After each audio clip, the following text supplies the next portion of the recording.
बच्चों, आज हम सीखने वाले हैं भाषा, बोली, लिपि और व्याकरण के बारे में।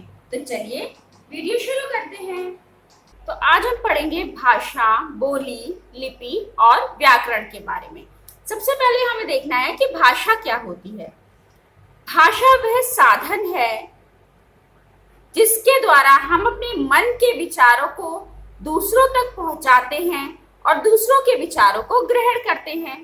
मतलब हम दो लोग मान लीजिए आपस में बात कर रहे हैं, मैं आपसे कुछ बोल रही हूँ, आप उसको सुन रहे हैं, और आप मुझसे कुछ बोल रहे हैं, मैं उसको सुन रही हूँ। तो हम लोग कुछ बोल करके एक दूसरे से बात कर रहे हैं ना, एक दूसरे के विचारों का आदान प्रदान हो रहा है ना। तो ये जो एक दूसरे के विचारों का आदान प्रदान जिस माध्यम से हो रहा है, हम लोग कुछ बोल करके कर रहे हैं, उसे ही हम क्या बोलते हैं? भाषा। तो यह एक दूसरे के विचारों के आदान प्रदान को करने का साधन होती है, इसे हम भाषा कहते हैं। अब हम देखते हैं कि भाषा के कितने रूप होते हैं। भाषा के दो रूप होते हैं, एक मौखिक भाषा, दूसरी लिखित। जैसा कि नाम से ही हमें पता चल रहा है, मौखिक यानी मुंह से, यानी कि जो कुछ भी हम मुंह से बोलते हैं या किसी की बोली हुई बात को सुनते हैं या अपनी बात को कहते हैं, वो सारा मौखिक भाषा के अंतर्गत आता है। और लिखित भाषा, लिखित मतलब लिखना, यानी किसी चीज को लिखना या किसी लिखी हुई चीज को पढ़ना, ये दोनों ही लिखित भाषा कहलाती हैं। जैसे जब टीवी में कोई समाचार पढ़ता है तो वो कैसी भाषा होती है? वो मौखिक भाषा है, क्योंकि वो मुंह से बोल करके बता रहे हैं। और लिखित भाषा, जैसे हमारे घर में अखबार आता है सुबह सुबह, तो वो हो गई लिखित भाषा, क्योंकि उसमें लिखा हुआ है और हम लिखी हुई बात को पढ़ते हैं। तो ये होती है मौखिक और लिखित भाषा। अब हम देखते हैं कि भारत में कितनी भाषाओं को संविधान के अंतर्गत मान्यता दी गई है। तो भारत में कुल 22 भाषाओं को मान्यता दी गई है। वो 22 भाषाएं कौन सी हैं? वो है हिंदी, संस्कृत, गुजराती, मराठी, तमिल, तेलुगु, कन्नड़, मलयालम, असमिया, कश्मीरी, पंजाबी, बांग्ला, सिंधी, उर्दू, मणिपुरी, नेपाली, उड़िया, संथाली, बोडो, डोगरी, मैथिली और कोंकणी। ये 22 भाषाएं हैं जिनको संविधान के अंतर्गत मान्यता दी गई है। हम अब भारत की राजभाषा के बारे में पढ़ते हैं। संविधान सभा ने 14 सितंबर सन 1949 को हिंदी को हमारी राजभाषा के रूप में स्वीकार किया था और हिंदी को राजभाषा घोषित किया था। कब घोषित किया था? 14 सितंबर 1949 को। कौन सी भाषा राजभाषा थी को घोषित किया था? हिंदी को। ठीक है, तो इसी वजह से 14 सितंबर को हर वर्ष हम हिंदी दिवस के रूप में मनाते हैं। ठीक है, अब हम देखते हैं भाषाएं हम कितने प्रकार की हो सकती हैं। जैसे एक होती है हमारी मातृभाषा। जब बच्चा छोटा होता है तो वो अपने घर के परिवार के सदस्यों से कुछ ना कुछ बोलना शुरू करता है। ठीक है, उन्हीं से सीखता है। तो वो भाषा जो वो अपने परिवार में रह करके ही बोलता है या बोलना सीखना शुरू करता है, वो होती है हमारी मातृभाषा, यानी उसको हम परिवार की भाषा भी बोल सकते हैं। अब होती है प्रादेशिक भाषा। जैसे हम किसी प्रदेश में रहते हैं, उस प्रदेश में जो भी भाषा बोली जाएगी वो होती है प्रादेशिक भाषा। जैसे हम मान लीजिए उत्तर प्रदेश में रहते हैं, तो वहाँ की मुख्य भाषा क्या है? वहाँ की मुख्य भाषा क्या? हिंदी बोली जाती है। तो हिंदी उत्तर प्रदेश की प्रादेशिक भाषा हुई। ऐसे ही हम अगर महाराष्ट्र में रह रहे हैं तो महाराष्ट्र में मराठी बोली जाती है, तो मराठी महाराष्ट्र की प्रादेशिक भाषा हुई। तो ये होती है हमारी प्रादेशिक भाषा। अब हम आते हैं राष्ट्रभाषा पर। तो राष्ट्रभाषा क्या होती है? देश के अधिकांश भागों में बोले जाने वाली भाषा को राष्ट्रभाषा बोलते हैं। जैसे मान लो कोई देश है, उस देश में अधिकांशतः जो लोग ज्यादा से ज्यादा जो भाषा का प्रयोग करते हैं वो होती है उस देश की राष्ट्रभाषा।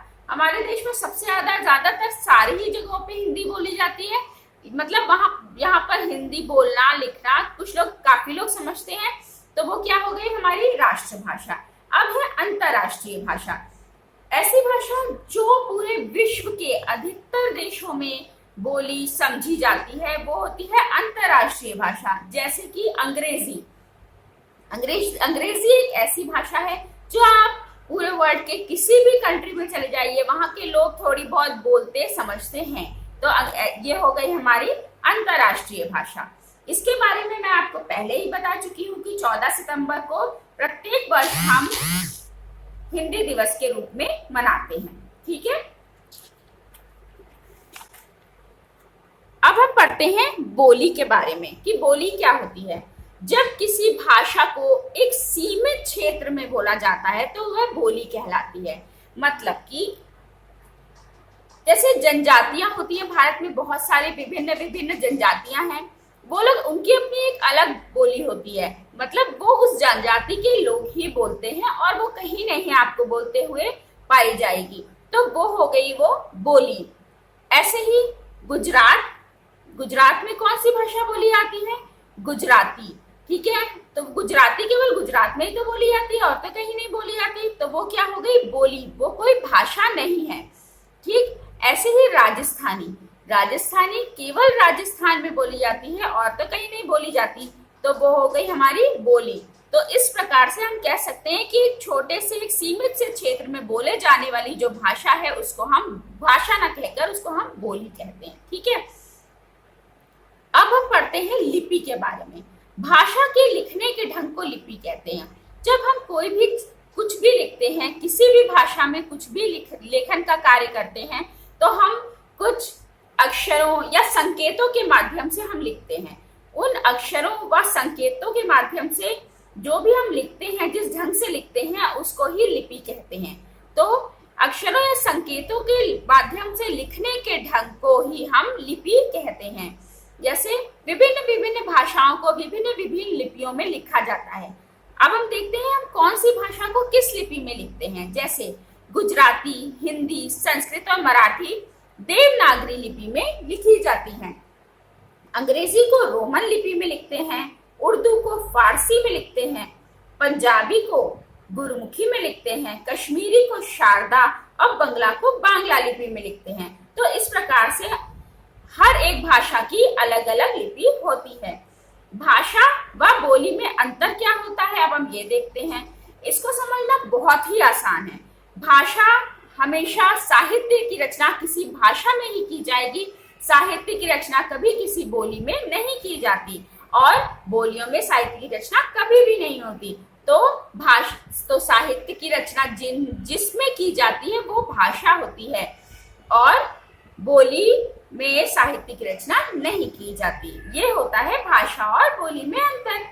अब हम देखते हैं कि व्याकरण क्या होता है।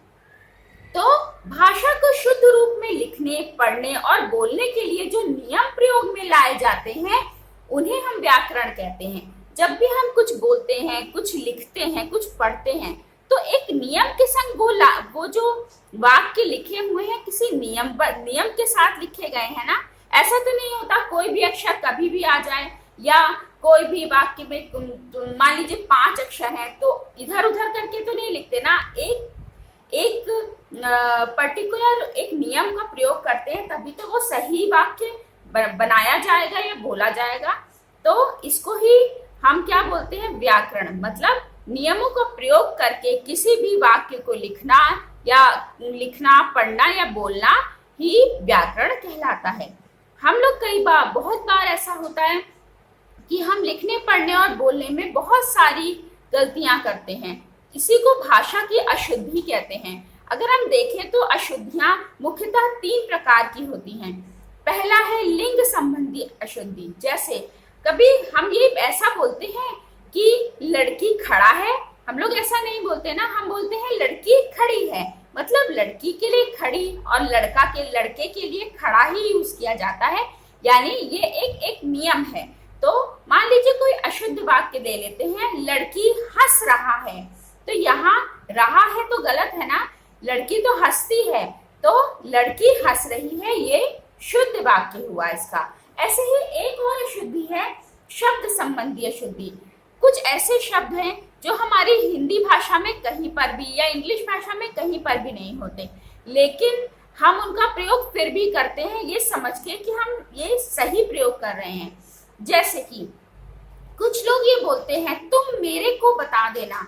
मेरे को बता देना ये कोई भी शब्द हिंदी भाषा में नहीं है। हमें क्या सही शब्द बोलना है? तुम मुझे बता देना। तो हम ऐसे शब्द संबंधी अशुद्धियां भी बहुत बार करते हैं। अब है वर्तनी संबंधी। वर्तनी का मतलब होता है शब्द, किसी भी अक्षर की स्पेलिंग। तो हम जब किसी भी वर्तनी के संबंधित कोई भी अशुद्धि करते हैं तो उसको बोलते हैं वर्तनी संबंधी अशुद्धि। अब हम एक उदाहरण लेते हैं कि मुझे किताब दे दो। किताब के का में हमेशा छोटी ई की मात्रा लगती है और यहाँ क्या लिखा हुआ है? किताब। तो ये वर्तनी संबंधी गलती हो गई। हम क्या बोलेंगे? मुझे किताब दे दो। तो ये इस प्रकार से 3 प्रकार की अशुद्धियां हैं जो कि हमेशा हम व्याकरण में करते हैं। तो इस प्रकार से बच्चों आज हमने क्या क्या पढ़ा?